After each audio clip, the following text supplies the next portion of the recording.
everything. Give everybody a second to get on here. Hope everybody's having a great day. Hope everybody is motivated and fantastic. First thing I'd like to do, as we're waiting on everybody, is my good friend Karen, my good friend Kathy. My fault, I said that wrong because I was thinking of one of my other friends that just died. But a friend of mine, Kathy, she goes, "Dear Jeff, this is hat that I was telling you about. I hope you enjoy it. Please post it and make sure you're wearing it." So, Kathy, I got this in the mail today from my good friend Kathy. Everybody see it? Everybody see it? My friend Kathy got me this hat.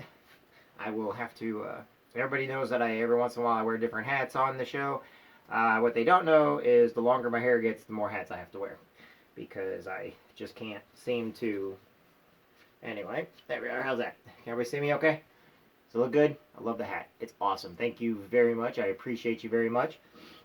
And like I said, she gave me this Snoopy little card. And like I said, we do these motivational things. I have people that every once in a while send me some stuff, but it's pretty awesome. If anybody wants any of their products or anything shown, that's fine. I want everybody to know that if you want to see these videos also, you can go over to YouTube. I'm actually creating an entire area over in YouTube where you can see these videos and other videos we do, from the soapbox derbies to the Great River Honor Flights to fishing for freedom, to the justice system, the legal shield, the AMSOIL, to horseback riding, to Pinewood Derby racing, to Cub Scouts, Boy Scouts, the Girl Scouts, different things we do with them. Everywhere from Girl Scout cookies to pictures and painting and the art fairs, zoos, carnivals, horse shows, horse riding, different things that we do, Jeep work, sound deadening for Jeep, some of the best stuff you can do for sound deadening for Jeep. The best synthetic oils you can put in any type of vehicle. I do a lot with truck drivers because I help truck drivers on a daily basis. Everybody always wonders why I'm truckguy.org and I am a trucker.info and stuff like that. It's because I work with truck drivers and everything else. So as everybody's coming on, I always take about just a couple minutes and wait everybody. Everybody wonders why I do these long monologues at the beginning. It's because when I get on, it takes a little bit for people to know that I'm on, for people to be aware of it and everything else. And I've had a lot of people ask me in the past, why does it take so long? I also want everybody to make sure they get a good look at this beautiful hat that Kathy got me. Anyway, it's just awesome. And I love it, and it's great. And today we're going to start out with our... I made it a little too tight, though, in my head. We're going to start out today reading, of course, from our quote books. And the reason why I do that is, like, a lot of these quotes, they're just to inspire you and to push you to do better. Now, a lot of people, if you looked at a little bit of one I did earlier, I know a lot of you guys are not seeing everything I'm putting on here because I'm only putting it towards people that want to have a little bit more. So a lot of the stuff I do is on Zooms and everything else. But I decided that I'm going to go ahead and express something to you. I try to watch my mouth on these because I am a Marine and I do have a very dirty mouth sometimes. And the reason why is because when I motivate people, I'm going to be very honest, upfront, and clear with you. Each and every one of you matters, and I know a lot of people started getting this opinion in their head that, oh, well, he's just being on... No, I really, literally mean you need to get your ass up. You need to freaking do something more with your life. You need to quit freaking looking at the ground, acting like the only thing that worries you in the entire world is everything that's happened to you, and stop feeling sorry for yourself, okay? I am one of those friends that I adjust to people's feelings and moods and stuff like that, but some of you guys, you need a good swift kick in the butt because, like I said, you're actually either doing it because you're looking for attention and publicity, or you're doing it because you just are so lazy that the whole world's just ending and you're lazy and don't want to do something more. And let's face it, you exist. I'm not going to sit back and tell you that you don't, because we know who you are. We know why you're doing it. And I've had a few of my friends, I hate to say it whether or not, they were doing certain things for attention and publicity, but because we called them out and because we knew what they were doing, okay, they then killed themselves because, oh, well, they didn't, because basically we pushed them to the limits. Now, was that bad? I don't know. I mean, we all did it and took years of period of time of doing it. But here's just it. People really do need help and everything. We get that. But others, they just need to be motivated. They need a good swift kick in the butt. They need to be told what to do, how to do it, okay? We're not sitting there trying to make a world full of idiots, okay, and then educating those idiots to be educated idiots. We're trying to make it to where, look, you need to take personal responsibility for yourself. What you say, do, think, and everything else depends completely up to you. It is nobody else's fault, okay? But the thing about it is, if you're in a bad situation, it can always get better. You can always pull yourself up by the bootstraps. You can always do something, or, if you're just sitting there and because time's just falling by and you're sitting there, you're thumb warring yourself the whole time. There's other things that you can be doing. Go out, take a walk, take a jog, go to the gym. I don't care where you got to go. If you don't have money, I'm tired of hearing that one more than anything else. Well, I don't got the money. I'm poor. You've got your life, and there's always something you can do. But guess what? If you do nothing and you hide somewhere and you basically put yourself into a situation where you can't do nothing, well, no one's going to come around. No one's going to help you. If you don't put yourself out there, who on earth would ever help you if they don't even know you're hurting, if they don't know you're suffering? Okay? If you don't pick up that phone today and you're basically saying, nobody ever talks to me, well, when was the last time you talked to somebody? When was the last time that you went out there and did the best thing you can do? Okay? I'm tired of people using Black Lives Matter for an excuse, or the police, they're all against everybody, or politicians, they all are liars, cheaters, and thieves. We already know all that. But that doesn't mean that every person is like that. What it means is you may have got a bad deal. We get that. People get bad deals every day. Okay? However, if you have people that are willing to help you with resumes, helping with the way you dress, the way you look, if you have people helping you, that want to help you lose weight, help you quit smoking, if you have people out there that are trying to tell you, hey, that's a very dangerous relationship you're in, or hey, you know what, that person is cheating on you, this person's doing that, you may want to start opening your eyes a little bit more and basically keeping an open mind. Because not everybody's out there to hate you. Some people are just trying to help you, and you just don't realize it because you've had so many bad run-ins with some really nasty people. And sometimes we have surrounded ourselves with people that will only tolerate us and not celebrate us. So the whole idea is you need to get away from those people one way or the other. You don't even got to tell them you're getting away from them. It's not one of those things where like, I don't like you, you're mean to me, goodbye. It's not like that. Quit looking at it like that. That's not how it works. How it works is if they call, don't answer. If they're looking, if the only thing that they want from you is to belittle you, talk down upon you, and make your life hell, then you need new friends. Because that's not a friend. Okay? If you go to church to be ridiculed, then you need a new church, because church is not a place for anybody to go to where you're judged at. And that's one of the biggest things, like years ago, back in 2010 when I started with my YouTube channels and then with MySpace and then Facebook, one of the biggest things that I had a big issue with is people that go to church to network. They go to church to judge, ridicule, and belittle people. They don't go to church because of Jesus or God or the angels or the saints or to get religion or read the good book or read the Bible. What they do is they go because they're being indoctrinated into a culture of gossip, rumor. How can I, get more from these different places? I went to different people's churches, and the church itself is magnificent. It's great. It's the people that will sit there and belittle you is the reason why people don't come back. When you sitting there and you're judging people while you're in church, like, oh, she went through a divorce today. Oh my God, he's cheating on her. He's cheating on her. He is cheating on his wife. Or, oh my God, did you know they had an abortion? Or, oh my God, instead of, these people may be looking for forgiveness or looking for strength, and you're sitting there belittling them while you're in church. And right now, I have all these people shaking their heads. Oh, I would never do it. You're the one doing it. I'm just going to tell you right now, I don't even know who's shaking their head, but look at it like this. You're the one that's doing it. And if you're not the one that's doing it, you're not doing anything to protect that person from it, which means you're not part of the solution, you're part of the problem. The very first thing you need to do, if you see somebody coming into church, you know what you should do, and no matter what church it is? Shake their hand. Say, hey, how you doing? Why don't you come sit in my pew? And yes, it does come from a poem a friend of mine put on their page, but it makes sense. Why do people go to church? A church is not, did you know church is not a type of religion? Church is a place where people go to gather. Whether you're Muslim, Hindu, Christian, Catholic, Mormon, whatever. Some of the greatest people I know are in some of the craziest religions I know, but you know what? They needed that crazy religion, which is beautiful to them and can be beautiful to everybody else. Maybe you don't believe in God. I know a lot of Wiccas. I know a lot of non-denominationals. I know a lot of people that they don't believe in Jesus, but they believe in a higher power. I know a lot of people that believe in the spirit world and realms and reincarnation and stuff like that, and they're all great people. But the whole idea is if you're so consistent on judging people, and then you sit there and you talk bad about religion because you think that all people that are in Islam want to kill Westerners. No, they've been indoctrinated also. Not a if a religion talks about killing somebody because they do not agree with your ideas or fundamentals, okay? But they need that means because they don't agree with you, you got to kill them. Then you need to get away from that religion. It's simple as that. If you come to a religion where they tell you that you need to go out and spread your seed with as many different women as possible, but by the way, they're not allowed, then you need to get away from that religion. It's just basically control. It's not a religion, it's control.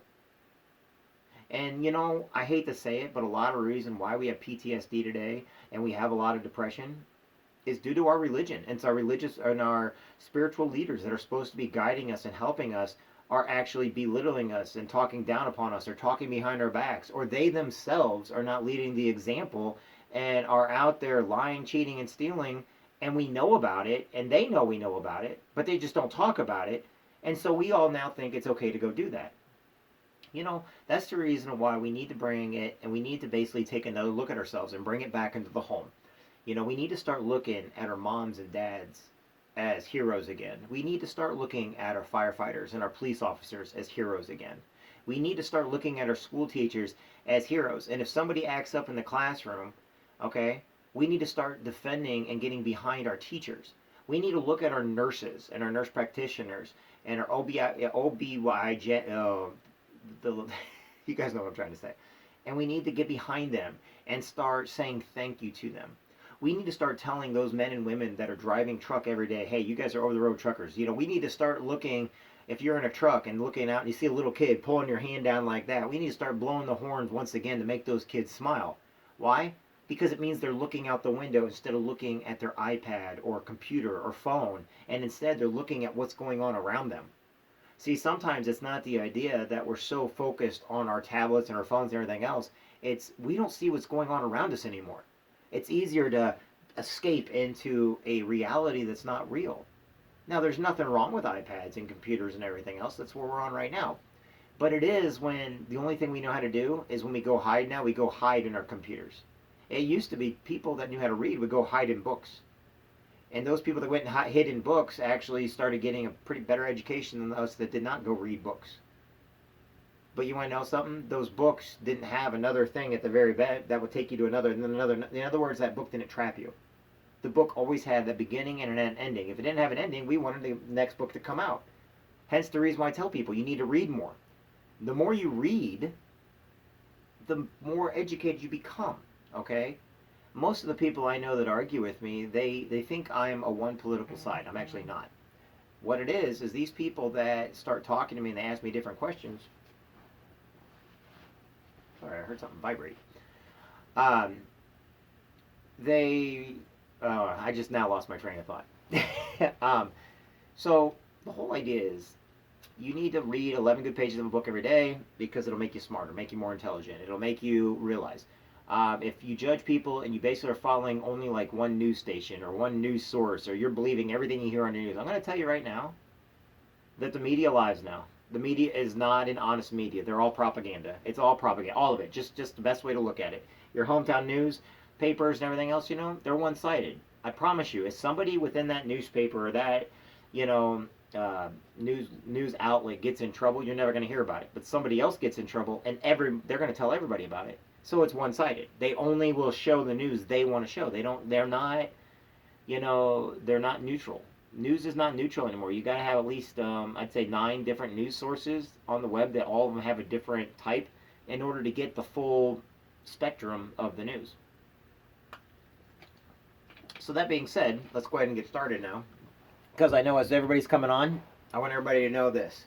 Even though I can kind of go out and I can get really hard on people and everything else, there's nobody out there that you cannot forgive. There's nobody out there that you cannot tell that they matter, or that you can pray with, or that you can, stand next to. Don't stand in front of me because I may not follow you. Don't stand behind me because, you may get lost. Stand beside me so that, we can do it together. And I invite anybody to call me that's having depression or anything else. I invite anybody that wants to go to church with me on a Saturday or Sunday, or maybe you want to go to your church but you don't have anybody to go with. Call me up. I'll go with you if I don't have anything else going on. Maybe you should ask somebody. Maybe instead of start thinking that nobody cares, maybe you're the one that needs to voice up and be like, hey, we need to get up and going. We need to start doing this. I promise you those with depression and PTSD are not going to reach up to you. I don't care whatever you guys say. People that say that goals don't matter and they don't mean anything, they do. They mean everything. They just don't mean everything to a majority of people. It's the individual that those goals matter to. All right. So let's get started with the leadership, everybody. Here we go. Ideals are like stars. You will not succeed in touching them. But like the seafaring man on the desert of waters, you choose them as your guides, and following them you will reach your destiny. Carl Schurz. Be not content with the commonplace in character any more than with the commonplace in ambition or intelligence attainment. Do not expect that you will make any lasting or very strong impressions on the world through intellectual power, without the use of an equal amount of conscience and heart. William Jett Tucker. Anonymous. If the dogs are barking at your heels, you know you're leading the pack.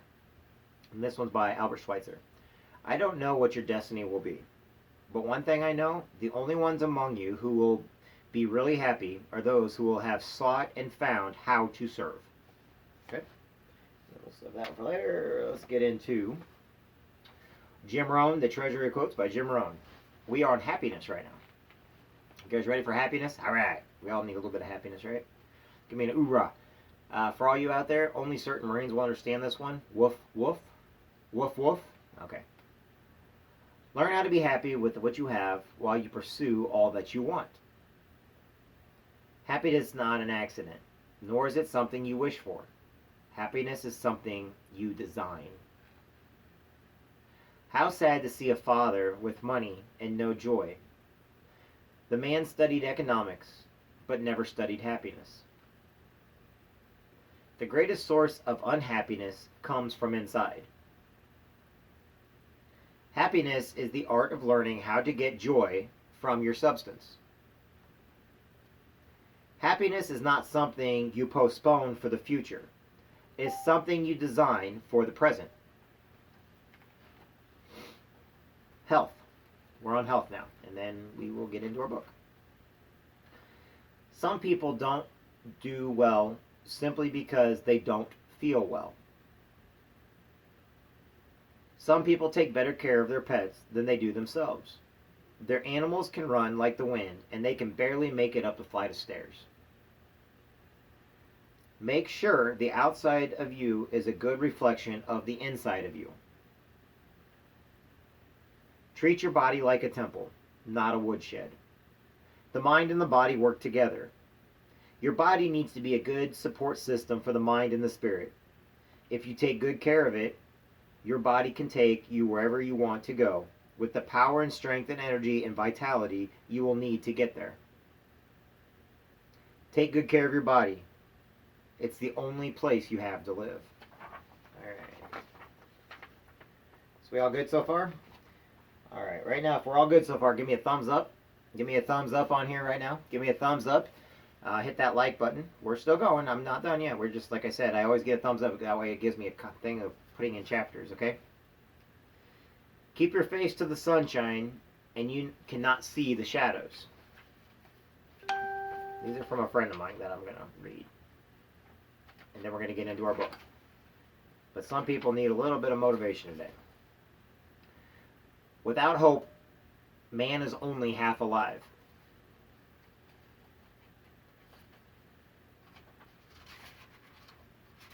Wait a second. One door never shuts, but another one opens.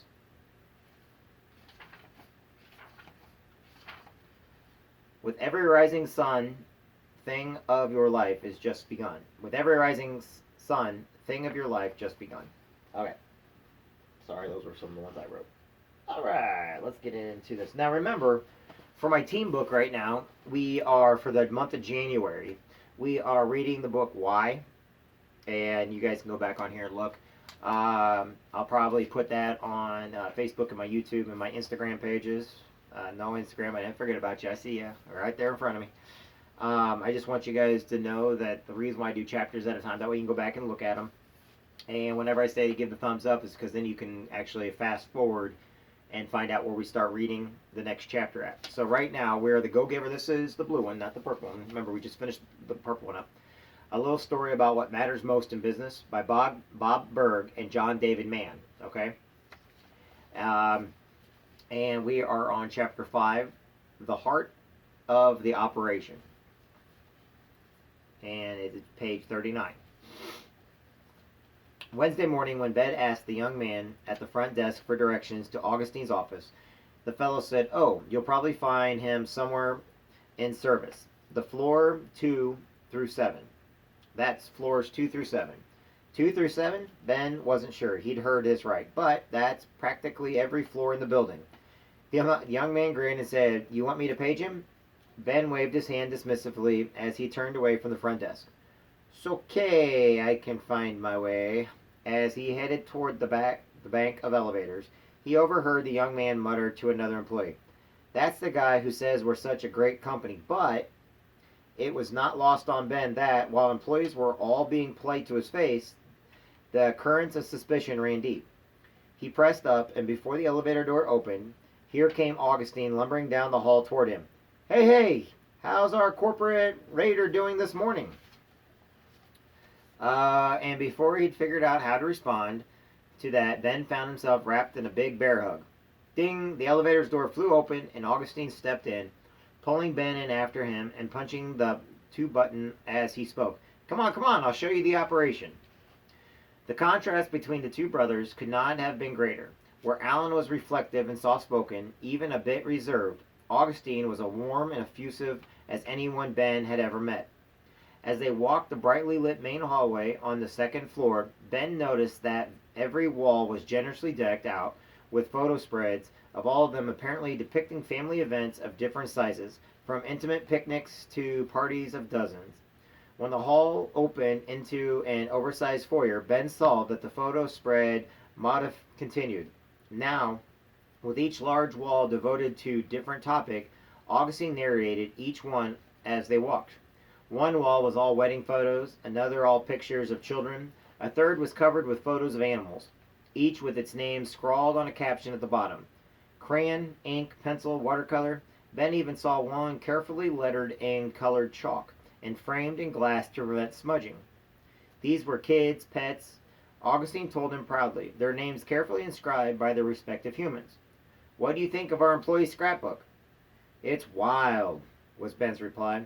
"It was like walking through a museum gallery, only this was a museum dedicated to everyday life. Do you really take up 6 floors just for customer service?" "Just service," Augustine's corrected. "We don't make a distinction. Customers, employees, families, the community, it's all just service." He led Ben through a door that opened into a huge, clear space filled with workbenches that were loaded with chairs and pieces of chairs in every state of disassembly and disrepair. This is repair, which of course part of service. Every Allen and Augustine chair carries a lifetime guarantee. Your chair breaks or gets wobbly, you send it to us, we'll pay shipping, we fix it and ship it back. No charge to you. Ben was well aware of Allen and Augustine's famous guarantee. He was tempted to say, "No wonder you're going broke." But he held his tongue. "Crazy, huh?" Augustine laughed. "I know. That's what they all said when we first put the policy in place. That was 28 years ago. Now everyone's copying us." Augustine's impromptu tour book, Ben, through the 3rd floor, which housed the employee gym and ping pong stadium. Competition's intense in this room, Augustine observed solemnly. And the 4th, which included the employee kitchen, a lot of creativity happens here, and the nursery daycare center. "Hiya, Amy," he called out as he strode through the big daycare space on their way back to the elevator. His wave was returned wordlessly by an enormously pregnant woman, who sat in a large chair reading a book to the collection of spellbound children gathered around her. "People seem to love this place," commented Ben as they headed for the 5th floor. "Our people are this place," Augustine replied. "Most folks think that Allen and Augustine builds chairs," he added, "and I suppose that's true. But what we really build is people." By this time they had been through 3 floors, and Ben decided to ask the question that had been nagging in the back of his mind. "So where exactly is your office?" Augustine laughed. "Well, now that's a good question. I guess you could say you're walking through it." Ben looked puzzled. "I don't really have an office per se. I spend my time pretty much up and down and all over these 6 floors. As he spoke, they approached a scatter of desks, stools, tables, and upright panels festooned with dozens of maps with large green areas drawn on and covered with pushpins. No office per se. The woman speaking sat at the center of this command post and was just hanging up a phone with a slightly beleaguered expression. He doesn't have a home, per se. I swear the man sleeps here. Augustine shrugged and gave an embarrassing grin. Only sometimes. Hi, you've got to be Ben. The woman stuck out her hand. I'm Annie. She looked at Augustine. And I quit. He deadpan was Her deadpan was so perfect that Ben held his breath until he realized from Augustine's grin that Annie was pulling his leg. Yeah, Augustine nodded. I'll call personnel, so how's it coming? At that moment, another phone on the desk rang. Hang on a second. She picked up the phone and said, yeah. She shot a weary look at Augustine and slowly shook her head as she listened. Okay, she sighed in the phone. Well, let me know. Then to Augustine, not so good. I'm working on a possible lead, but we haven't been able to reach him yet. As Annie turned to speak with another employee, Augustine explained the situation to Ben.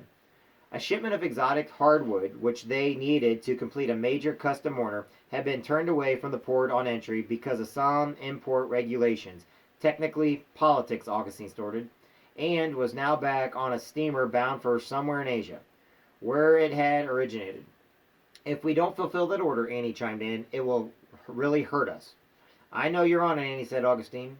As he and Ben turned and began heading back toward the elevator, he added, I don't know if this problem can be solved or not, but I'll tell you this. If anyone can find a way, it's Annie. She's the most resourceful person I've ever met. From the corner of his eye, Ben glimpsed a brief smile slip across Annie's face as she turned and picked up her phone again. Obviously, she'd overheard the remarks. He suspected that had been intentional on Augustine's part. One more reason we vastly preferred to work with all of the domestic stock, Augustine was saying as they headed for the elevator. But these days we can't afford to be choosy. What the customer wants, the customer gets. Just then they heard a loud cheer followed by a burst of an applause from a huddle of employees gathered around Annie's desk before them. Augustine turned and watched them beaming. Unless I missed my guess, Annie just came through again. Sure enough, they learned as they walked back to the scene, Annie's lead had finally come through. She had managed to track down a high-end home builder a few states away who had had a mission upgrade project cancel on him and was looking to unload his stock of special lumber, including exactly the rare wood Augustine needed. We're safe, said Augustine. After a few moments of walking back toward the elevator again in silence, he added, for today anyway. Ben instantly recognized this as a perfect moment to press to his advantage and make his pitch. Augustine knew as well as Ben did how financially hemmed in they were. That was all, after all, why he was here. But as he opened his mouth to make his play, he had a sudden image of Aunt Ellie saying, pull, not push. He closed his mouth again. As they entered the elevator to head up the door, up to the next floor, he said, so, Annie, wow, she's a gold mine. Where'd you find her? Augustine chuckled. When Annie first showed up here, she was a single mom with 2 kids to feed. Never finished college, 0 skills to speak of. He took his head and marveling. But she had one thing you couldn't miss, empathy. She could listen to people and they'd feel heard. Know what I mean? Ben did know exactly what he meant. Mulaney was like that. When Ben talked, Mel not only listened carefully to every word, it felt as though she listened through the words. She seemed to get what he was saying, even when he didn't feel he was doing a very good job saying it. So Augustine continued. We put on the phones, and she was great. Everyone loved her. A few years later, we really needed someone to run sourcing, so I offered it to her. Wait, to run the department? I thought she had no skills. 0, you said. What happened? Arriving at the 6th floor, Augustine stepped out and turned to look at Ben, pondering his question. What happened? Well, I guess I saw something in her that she didn't see in herself. You know what Winston Churchill had said about this, he said. I have found that the best way to get another to acquire a virtue is to input in him, or to her in this case. Augustine shook his head and laughed. I just love that. Give people something good to live up to, something great, and they'll usually will. In fact, often they'll even exceed those expectations. Noting the look of skepticism that flashed across Ben's face, Augustine boomed another big laugh, then took Ben by the arm and said, "Look here for a moment." He turned and sat down on one of the broad hardwood benches that lined the wall, ushering Ben to sit with him. "You know about our colors." In fact, Ben had noticed that this, but hadn't given it any thought. The bench seat was shot through with threads and ribbons of brilliant colors, a palette of oranges and reds, tans and greens and yellows that reminded him of Vermont fall foliage. It was gorgeous. "New England in October," he commented. Suddenly he was curious. "So how exactly do you get those colors? That isn't paint. Is it some kind of dye?" Augustine grinned. "Nope. None of our woods are dyed, stained, or, heaven forbid, painted. No solvent, no chemicals. We apply a clear varnish to protect it. That's it. But the coloring, that's our secret pattern process. You'll never guess where those colors come from." Ben shook his head. He had absolutely no idea. Augustine ran his hands along the polished plank. "Alan tell you about the big fire." He nodded incredibly. "You lost everything." Augustine looked pensive. In a way, lost and found. He thought for a moment, then went on, speaking quietly, almost as if talking to himself. "Isn't that how it always is? Just when you think you've lost something so precious, you can't ever recover from it, and then, if you keep your eyes open and your heart open, you find that the loss has made room for something else of great value, something you would never have found otherwise?" In fact, Ben did indeed know what it was like to lose something precious, and he sure didn't see how that could lead to anything good. He also wasn't sure whether Augustine's amusing invite or reply or not. After a moment he said, "So you're saying that fire somehow turned out to be a positive?" Augustine smiled.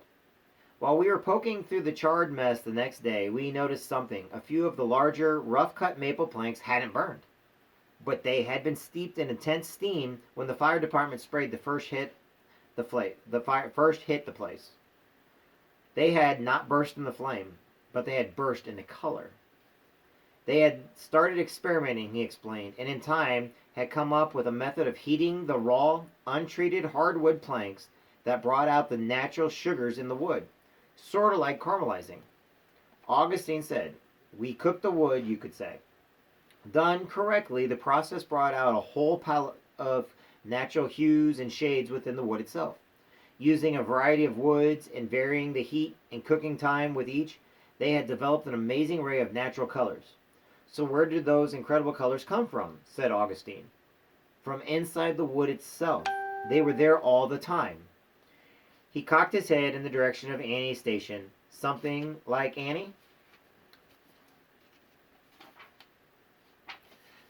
"People have all sorts of amazing qualities and natural abilities trapped inside them. With the wood, it's knowing how to apply to heat. With people, it's applying your belief.